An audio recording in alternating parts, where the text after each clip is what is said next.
Hi guys, today I've got another Harry Potter themed DIY for you. I'm starting to feel like all my DIYs are Harry Potter themed now that I've said that. I might go and put them all in a playlist, to be honest, if that's something you're interested in and seeing them all together. But for today, more importantly, I've got this little project that I've been planning on doing since before Christmas, and I've finally gotten some time to do it this week, so I really hope you'll enjoy seeing what I made. And hopefully, you'll want to make one too.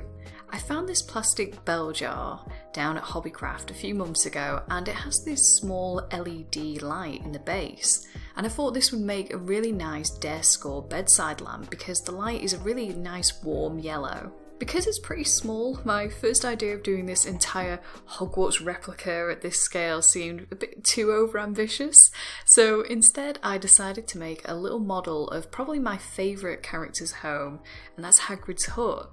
I was channeling my inner architect to make this small model out of some thin printer paper. By making a little template like this, it really helped me get an idea of the scale that I wanted this to be and how I could then construct it from some more expensive card. You know, it just didn't matter if I messed up, I could just keep making more and more of these little models. So this was the end model of how I wanted it to roughly look. I then took that paper template apart and scanned it into my computer. It took a little bit of fiddling and working out angles and trying to make sure the scale was correct, but after about half an hour of drawing and struggling to do this, I finally had this clean template that I could use, and I just printed that directly onto some brown card. Then I just needed to cut the shapes out and score all the folds. I added these little tabs on the end of them just so it would make sticking them together easier in the future, and this was just kind of like a paper craft project if you've done something like that before. I used some craft glue to stick the card together and some little pieces of washi tape just to hold it all in place while it dried. I was really just trying to keep it as clean and tidy as possible, but really, I then went and covered it all in different materials, so it probably isn't necessary to be as careful as I'm being in the video. Yeah, I took the triangle cones of these roofs through the outer rim of the roof so that the seam was as close as possible. I was just really trying to stop any light from bleeding through the structure when it was all finished. Once all these individual pieces had dried, I was then able to stick it all together and positioning it over the light on the base. It was at this point I realised that I hadn't cut any windows out before sticking it together, so I had to then awkwardly cut these windows out.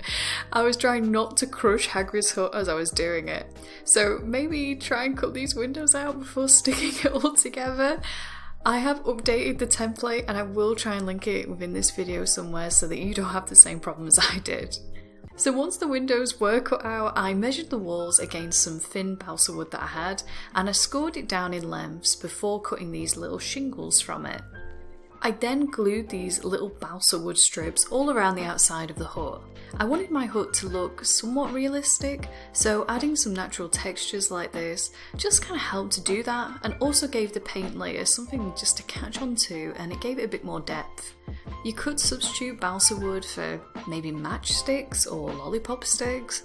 Really, with this looking more rustic as a structure, you could definitely get creative with your surfaces and just recycle some materials that you have. I was just using balsa wood because, you know, I just had a lot of it spare, but you could definitely have fun and reuse a lot of materials in this project. I also used these strips of wood to add more details to the outside of the hut, such as those little stairs that go up into the doorway and a little roof canopy that was above the door too. Really? You could go crazy with details like this? I honestly considered giving this home this whole little interior, like a tiny table, maybe a stove, or a little carpet using some felt. But to be honest, it is really small already, and the light isn't very bright, so I thought if I maybe added too much stuff in the interior, the light would be far too dark to really use as a lamp. But if you find a larger bell jar or just a brighter light, that could be a really fun idea, almost like this little doll's house for Hagrid. Anyway, I glued those extra parts on, which I probably should have waited to do at the end because they kept falling off, as you'll probably see. And I paper mache'd the roof with some pieces of tissue and watered down PVA glue. I layered the tissue up over the seams just to make sure that light stopped bleeding through any of the gaps in the card, and then I repeated this step again on the inside of the structure just to make sure that no light could break through in just weird places where it wouldn't make sense. Once that had all dried, and I did have to use my hairdryer to help the process out a bit because with all the storms and cold weather we've been having at the moment, there was no way this was going to dry within like a week. But yeah, I then painted the inside this light brown colour, and I painted the outside walls a light grey and the roof a kind of light green, all using gouache paint that I didn't really water down too much. I used light colours so that I could then layer up darker colours and details from there. I think it's often just good practice to begin with lighter colours. Again, I then let that dry, and then I bust out my sponge. I mixed a few different shades of gouache paint for the walls and roof. The hut looks like it's almost part of the forest when you see photos of it from the films, so I did some dark and light browns, a few different greens, and then I just dabbed the surface gently so that these little specks of paint would attach. This is just a really nice way to emphasise the textures that it already has going on, and then when it all layers together it just works to make it look more realistic. After that, I took my thinnest brush and I painted on these little details like some roof shingles in light and dark tones. These are probably the harshest dark and light paint colours that I used, but because I knew that I was using them only sparingly, I thought it didn't really change the appearance too much. I debated doing windows, but then when I placed the hut over the lamp, it kind of looked weird not having them, so I took some small cuts of acetate, but you could use any thin plastic in your recycle bin. It's probably a very good way to reuse some plastic. And then I just drew this crosshatch with a biro and stuck it on the inside of the hut. It doesn't need to be the tiniest thing in the world. To be honest, I kind of like that they weren't because I don't want the hut to look too polished, she says. But yeah, so once it was all done and you're happy with it, just use the craft glue again to stick it into place over the light. Again, I started paper macheing around the edge of the hut just to try and make it all seal together. Having the light turned on at this point really helps to show if any light is coming through somewhere that you don't want it to come through, and then you can just keep layering your tissue there until that light is gone. Honestly, all this does is give the ground around the hut some more levels to it, and I think that just makes it more visually interesting to look at anyway. So don't worry if you've got so many gaps like I did. And then one last time, once it's all dry, I painted over the paper mache and added some more texture using the sponge again. This part was maybe a little bit more difficult as I did want the outer wood of the base to remain that wood colour. But luckily, because I was using gouache, I could just add a little bit of water whenever I made a mistake and wipe that paint away before it dried. I think this stage would be a lot harder to do using an acrylic paint, just with how fast that type of paint dries and how it would probably smear if you added water. So if you do end up using an acrylic paint at this stage especially, I would probably like masking tape or cover the wood if you wanted it to stay that colour, just so that you don't have to worry if you make a mistake. Finally, I wanted to add one last texture to my hut because the paper mache didn't really look like grass. And I already have this model grass stuff that I picked up ages ago from this trained hobbyist shop. And since then, I have seen it in my local craft store, so it's probably a bit easier to find nowadays. To be honest, I bought this years ago, and I've still got over half a pack left. It's like you buy a lifetime supply for a couple of quid, so if you would like some of this, I would just check online. You'll have enough for the rest of your life. You just need to buy it once.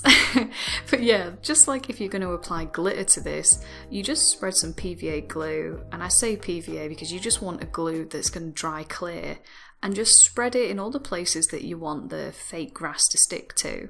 In the films, it looks like moss is growing around the edges of the roof, so I made sure to add some around the edges and also on the ground around it.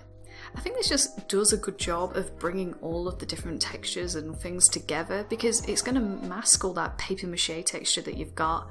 And also, just I think having lots of different textures, this mix of wood and little soft grass and the paper mache and everything, it all just kind of brings it together and makes it look more realistic than if you have just one type of texture going on. So lastly, this part probably isn't completely necessary, but whenever I think of Hagrid's hut, I do imagine those giant pumpkins growing in his garden, so I decided to make a few from some polymer clay so I could just dot them around the garden and just kind of finish it all off together. To do this, all I did was roll some small bits of polymer clay into balls. I took this clay tool that I have and I popped this smooth dot into the top and the bottom, and then I used a clay knife to add grooves around the edges of the ball. I made a few stems that I did by rolling some just very thin sausages and sticking them into the holes I made, but most of them fell out, so I didn't do that on all of them. But anyway, I popped all of those into the oven at the lowest temperature I could, and I did that just for 12 minutes because they are very small and I didn't want to burn them. And once they had all cooled, I painted loads of thin layers of orange acrylic paint onto them. I tried to use different amounts of white, yellow and red paints for each one, just so that they'd look more unique and different from one another. And then, once they had dried, I glued those into place around the hut using some more craft glue. And then it was done! I really love how this little lamp turned out. It's really cozy and warm. It's just kind of how I imagine Hagrid's hut to be. One thing I especially love about it is that it doesn't scream Harry Potter, because I do that enough myself. But honestly, the fact that it's kind of a little scene or diorama kind of thing, I think it just blends in nicely in the room. It's kind of like a wink if you know what it is, but then you can just appreciate it as a cozy little home too. I really hope you enjoyed this DIY and that it's inspired you to maybe give it a go yourself. I'll try and link to supplies in my material list too, and I'm going to put up the template that I made somewhere too, probably on DeviantArt or Pinterest or something like that, but I'll link it in the description wherever it ends up. If you do make your own little Hagrid's hut, I'd love to see it. My Instagram is below, or you could just leave me a comment here on YouTube. I'm always looking to chat Harry Potter, especially with fans who want to craft tiny little huts in their house too. So please leave me a message, I'd love to have a chat. I hope you're having a lovely day, and I'll see you all soon.